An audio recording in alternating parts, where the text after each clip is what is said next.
Hi, my name is Hayden Palmer, and this is a moment in Black history. Today we recognize Ruby Bridges. At the tender age of 6, Ruby Bridges advanced the cause of civil rights in November 1960, when she became the first African American student to integrate an elementary school in the South. Born on September 8, 1954, Bridges was the oldest of 5 children for Lucille and Aben Bridges, farmers in Tylertown, Mississippi. When Ruby was 2 years old, her parents moved their family to New Orleans, Louisiana, in search for better work opportunities. Ruby's birth year coincided with the U.S. Supreme Court's landmark ruling in Brown versus the Board of Education of Topeka, Kansas, which ended racial segregation in public schools. Nonetheless, Southern states continued to resist integration, and in 1959, Ruby attended a segregated New Orleans kindergarten. A year later, however, a federal court ordered Louisiana to desegregate. The school district created entrance exams for African American students to see whether or not they could compete academically at the all-white school. Ruby and 5 other students passed the exam. Her parents were torn about whether to let her attend the all-white William Frantz Elementary School, a few blocks from their home. Her father resisted, fearing for his daughter's safety.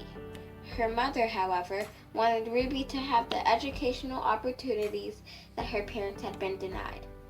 Meanwhile, the school district dragged its feet, delaying her admittance until November 14th.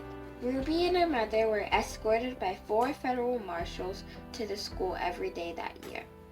She walked past crowds screaming vicious slurs at her.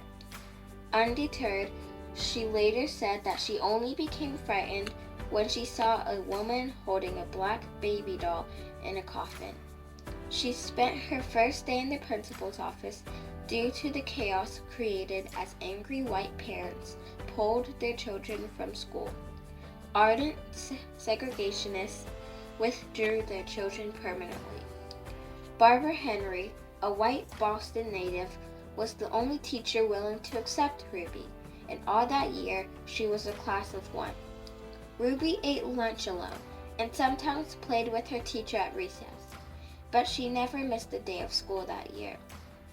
In 1964, artist Norman Rockwell celebrated her courage with a painting of that first day entitled "The Problem We All Live With."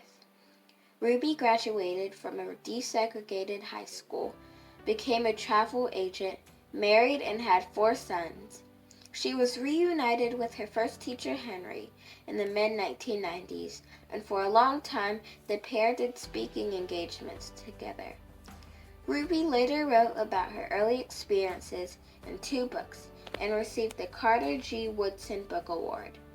A lifelong activist for racial equality, in 1999, Ruby established the Ruby Bridges Foundation to promote tolerance and create change through education. This is Hayden Palmer, and you just heard a moment in Black history.